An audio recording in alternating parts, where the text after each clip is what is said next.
Señores, a veces hay fenómenos que nos cuesta explicar, ¿verdad?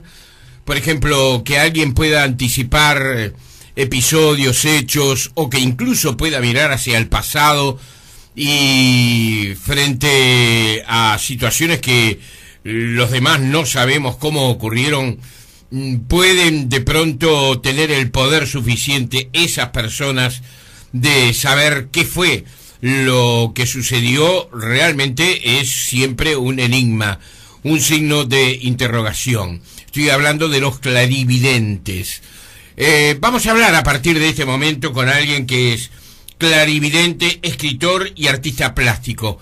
Un personaje singular que tiene cosas para decirnos y con el cual queríamos conectarnos esta mañana. Se llama Marcelo Aquistapachi. Muchos de ustedes seguramente ya lo han escuchado en más de una oportunidad, y nosotros estamos dándole la bienvenida aquí en nuestro programa. ¿Qué tal, Aquistapachi? ¿Cómo le va? Buen día. Hola, buen día, Traverso. Mucho gusto. ¿Cómo estás, querido? Muy bien, muy bien. Gracias por recibirnos. Por favor, un verdadero placer. ¿Cómo alguien decide ser clarividente? Porque uno escucha a los chicos, ¿no? Quiero ser jugador de fútbol, quiero ser abogado, doctor, quiero ser mecánico, pero clarividente muy pocas veces se escucha. Sí, en realidad uno no decide en este caso, ¿no? Yo en realidad soy licenciado en Ciencia de la Comunicación y publicista, entre otras cosas. Aparte también soy artista plástico. El tema concreto, en el tema de lo que es lo que puede ser la percepción o la clarividencia, en realidad lo que he desarrollado es un potencial que a mi criterio todos tenemos. El tema concreto que lo tenemos como olvidado, digamos, lo tenemos como encapsulado dentro del subconsciente, porque el hombre a lo largo de los millones de años ha ido modificando, digamos, el entorno de modo tal que no necesita anticiparse a los acontecimientos para poder sobrevivir, o a veces, digamos, debería, pero no lo hace. Por eso, por ejemplo, cuando ocurren esas grandes catástrofes, digamos, por ejemplo, recordamos el tsunami del 2004 o esos catástrofes que no son previsibles. Sí. Lo que ocurre, por ejemplo, es que la gran mayoría de los animales que están sueltos, digamos, perciben el peligro y se dirigen a las partes altas. Sin embargo, el hombre moderno lo toma por sorpresa, porque no perdió la capacidad de obtener esa información previa. Claro. Sin embargo, el hombre primitivo, digamos, sí la tenía, porque dependía de eso, no era ni rápido, ni inteligente, ni fuerte. Entonces, la única forma que le permitió sobrevivir y llegar a ser el hombre que hoy somos es porque tenía una anticipación a las cosas. En realidad hay una base física que permite obtener información de acontecimientos que ya sucedieron y acontecimientos que van a suceder. Pero como nosotros, la física que nos manejamos, a mi criterio, es totalmente vetusta, porque está todo más vinculado al tema de la física cuántica, y es una de las cosas que de alguna forma yo intento embanderar, de que hay una base física que permite repetir el proceso con éxito.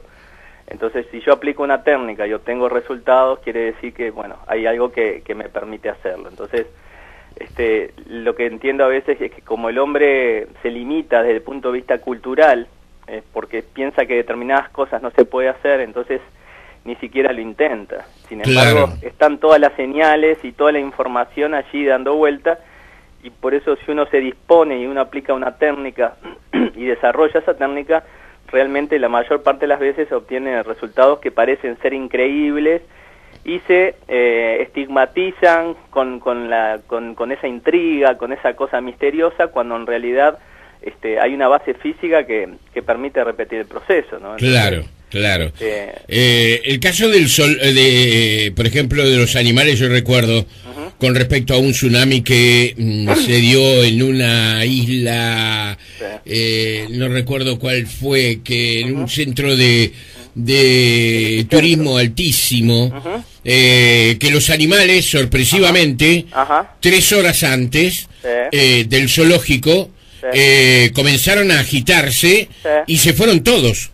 Escaparon, incluso muchos de ellos escaparon.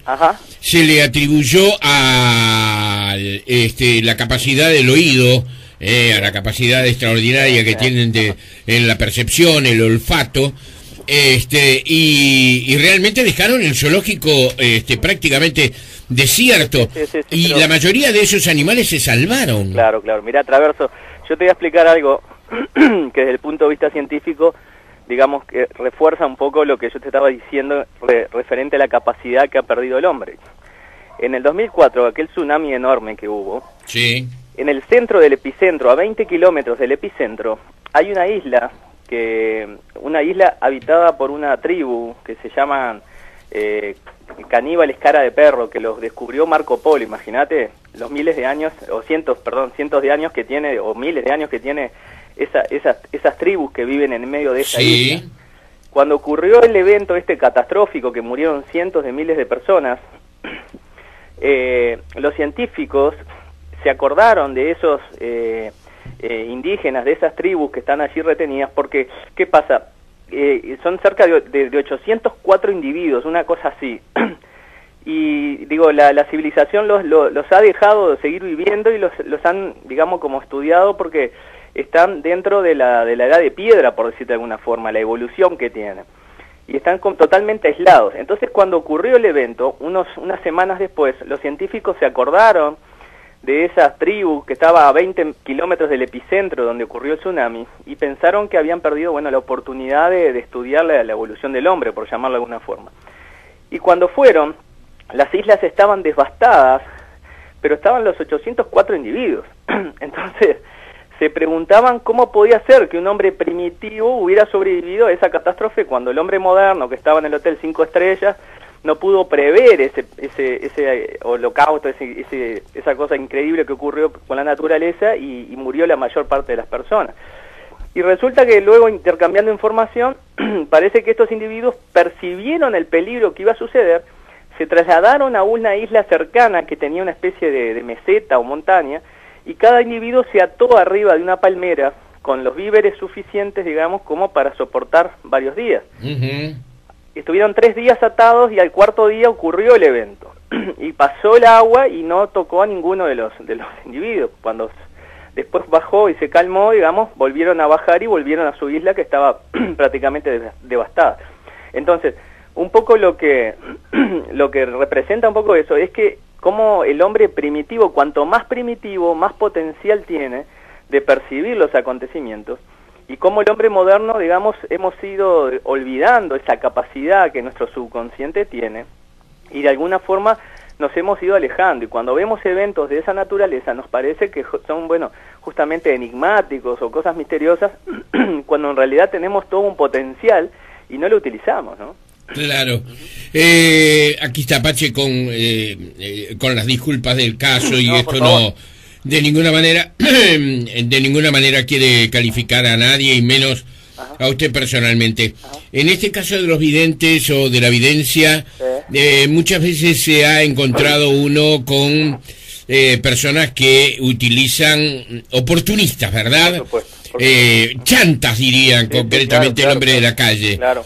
¿Qué es un clarividente? ¿Qué es una persona que realmente, o qué debe demostrar que a los demás que tiene o posee esas condiciones como para efectuar una tarea de esa naturaleza? Bien.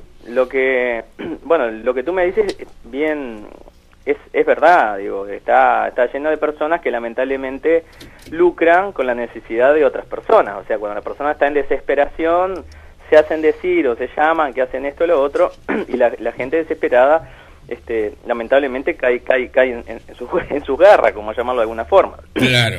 Lo que pasa que, claro, como no hay nada, digamos, estipulado, da para que cualquiera se autodefina como psíquico, como vidente o como clarividente. Pero en realidad, digamos, al menos en el criterio mío, yo hace más de 22 años que colaboro en casos reales, y una de las características que he entendido que debo seguir haciendo es no cobrar por colaborar. O sea, en los casos reales de personas desaparecidas, en los casos de homicidios, digo, yo nunca cobré por colaborar. Entonces, digo, de esa forma yo ya de alguna forma, me libero de esa carga, digamos, que la mayor parte de las personas puede llegar a pensar que, bueno, este es un chanta, está lucrando con eso. De esa forma yo genero una asepsia sobre mi persona, porque lo que hago incluso es trabajar en forma coordinada con la investigación científica. O sea, desarrollé un método que me permite obtener información de acontecimientos sin estar en el lugar, pero luego de alguna forma ese método me permite sustituir la percepción por cosas existentes, de modo tal que pueda ir de la mano de la investigación científica. O sea que tiene un criterio de búsqueda, y por lo general, cuando desaparece una persona y no se sabe qué sucedió con esa persona, a través de los elementos, por ejemplo una prenda, una fotografía, los datos completos de esa persona, yo lo que trato es de posicionarme en el lugar de la persona y empiezo a obtener información sobre todo de su entorno, que por lo general va de macro a micro. De esa forma uno puede provocar la búsqueda en determinados lugares, y la mayor parte desconociendo el lugar, porque te estoy hablando que a mí por semana me llegan entre 2 o 3 paquetes de todas partes del mundo, de personas desaparecidas o de homicidios que desde el punto de vista científico no se puede adelantar.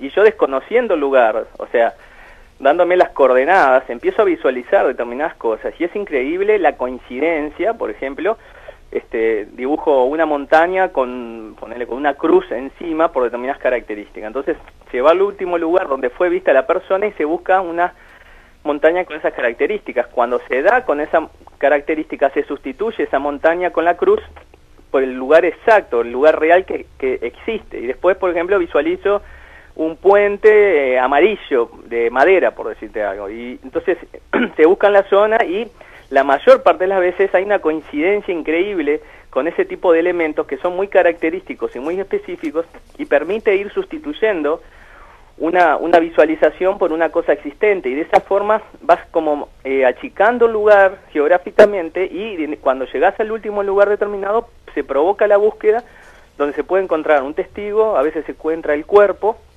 o directamente, digamos, continuar el tema de la investigación.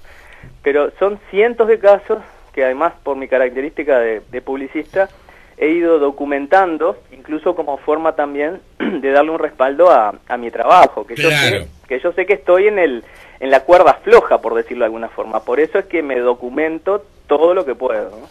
Bien, ¿cuál fue la primera vez que tuviste la intuición de poseer esto y de poder desarrollarlo? Esto que, según tú, tenemos todos, pero adormecido. Claro.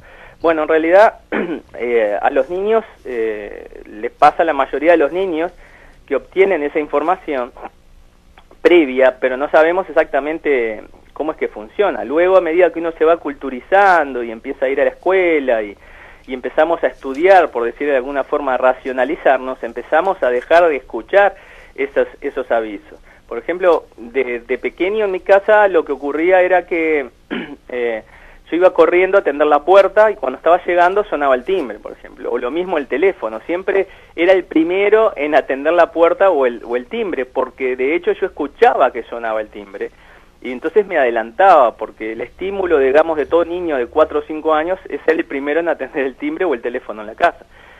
Incluso mis padres pensaban al principio que yo podía tener algún problema auditivo, y después se dieron cuenta que no, que en realidad me adelantaba el acontecimiento. Claro. Y lo que ocurrió, por ejemplo, en relación a lo que te digo, de cómo la misma evolución y educación nos empieza a frustrar o nos empieza a limitar, cuando empecé a ir a la escuela, mi padre trabajaba en un banco, era gerente, entonces soy de Mercedes fuimos a Durazno, luego a San José, y nos iban trasladando cada 5 años. Entonces, cuando fui a la escuela, que fue en Durazno, me acuerdo en primer año de escuela, yo escuchaba la campanilla antes que sonara, entonces yo ya me levantaba. Y claro, me pasó la segunda semana, y después la maestra ya me empezó a mandar a la dirección porque, digamos, claro, despabilaba o desordenaba la clase. A los compañeros, porque claro, mis compañeros estaban atentos a que yo me levantaba porque sabían que 5 o 6 segundos después sonaba la campanilla o el timbre. Entonces esa limitación diaria que me iban haciendo, en definitiva empecé a dejar como de desoír eso que yo sentía previamente, y hasta los 13, 14 años más o menos mantuve una línea normal, por decirlo de alguna forma. Y a los 14 años me empecé a dar cuenta que había un montón de cosas, de eventos que yo de alguna forma los visualizaba, o me venía esa imagen previa a que ocurriera. Por ejemplo, veía una persona y tocaban el timbre y yo iba a atender la puerta y era una persona que venía a ver a mi padre y tenía las características de lo que yo visualizaba. Entonces me di cuenta que no era un sueño ni era producto de mi imaginación, pero lo fui como analizando propio.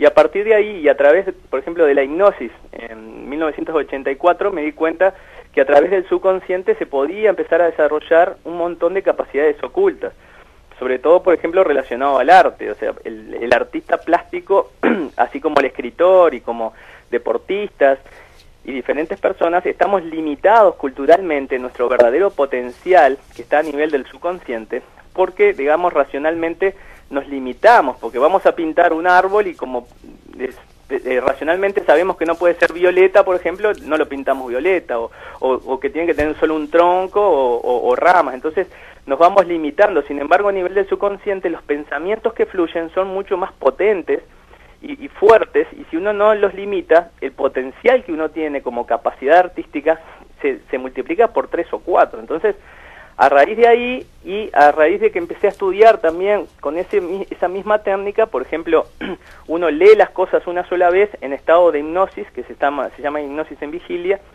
y ante un disparador, que el profesor puede ser que escriba en el pizarrón un tema o una pregunta, uno comienza a recordar con detalles lo que leyó una sola vez. Claro.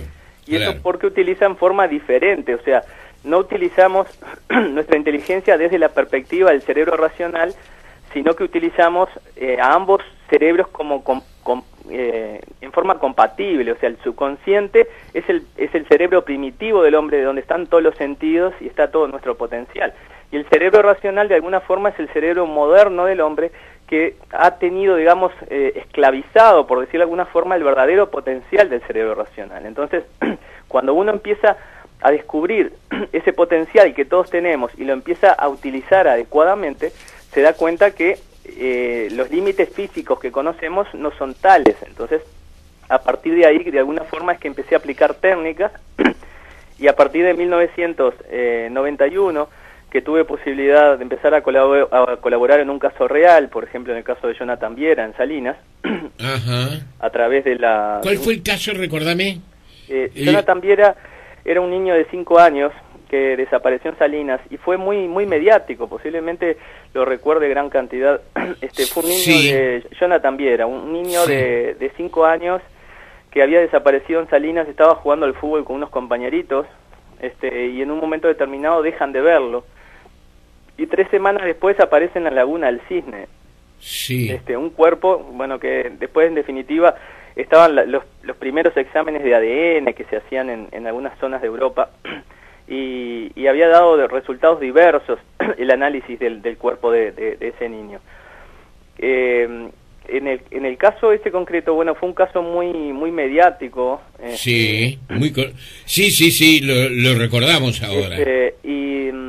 Y en ese caso concreto, bueno, el jefe de policía, en ese momento contactó a Fabio Puentes. Fabio Puentes es un hipnólogo que actualmente está en San Pablo, y fue con el que empecé a trabajar todo el tema relacionado a la hipnosis y al desarrollo de este potencial que te digo que todos tenemos.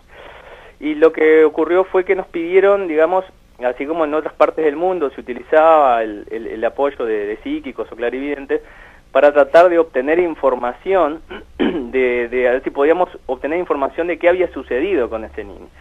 Y bueno, y a mí me llama, yo tenía una agencia de publicidad en ese momento, y me llama Fabio Puentes, y nos reunimos para intentar obtener información, digamos, sin estar ahí. Lo que hicimos fue como una regresión al momento en que el niño desapareció. Me proporcionaron fotos y los datos de él, y ahí me empecé a visualizar como una foto aérea, digamos, empecé a describir el lugar donde se encontraba, la cantidad de niños, que él estaba descalzo, en un costado el arco estaba conformado por un equipo deportivo azul y naranja.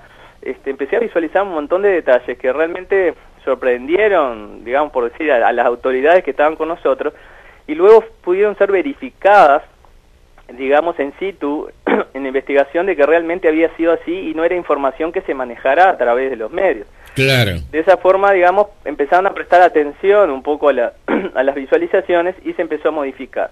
A los días, a las 2 semanas aproximadamente, yo estaba durmiendo y me despierto sobresaltado con una sensación de tristeza y amargura y veía la imagen de un gran lago con 2 tanques de OCE, que me llamó la atención, pero veía la imagen totalmente invertida, como que estuviera viéndola al revés, digamos, de cabeza hacia abajo. Inmediatamente le pasé la información a Fabio Puentes, que en realidad esperé a que fuera temprano porque había sido a las 4 de la mañana, y esa información, bueno, se la pasó a la policía, y bueno, y la policía le confirma que a 1,5 kilómetros más o menos de donde había desaparecido el niño, había una laguna con esas características, pero que ya había sido, digamos, rastrillada por los bomberos y la policía y que no habían encontrado nada. 2 días después, una pareja de fotógrafos de pájaros, lamentablemente encuentra el cuerpo de un niño en ese lugar y metido de cabeza, digamos, en el pozo, en el agua, entre los juncos. O sea, posiblemente, digamos, desde la perspectiva que yo lo veía, lo que hice fue como posicionarme del lugar donde se encontraban. Claro. Y bueno, y ahí, a partir de ahí fue que luego estuve en el caso de Pablo Goncalves, en el caso de Miller, después en el María Victoria Williams, que en el caso de María Victoria Williams también fue increíble porque el día que ella desapareció, enseguida me contactaron y visualicé que ella estaba fallecida y visualicé un lugar pasando el puente Carrasco debajo de una gran acacia. Fuimos con la policía, encontré el lugar, me tiré como veía el cuerpo y incluso veía la imagen de un canguro. Y la policía me preguntaba si estábamos en Australia, yo le decía que no era un animal, sino que era como una imagen de un símbolo, de un canguro.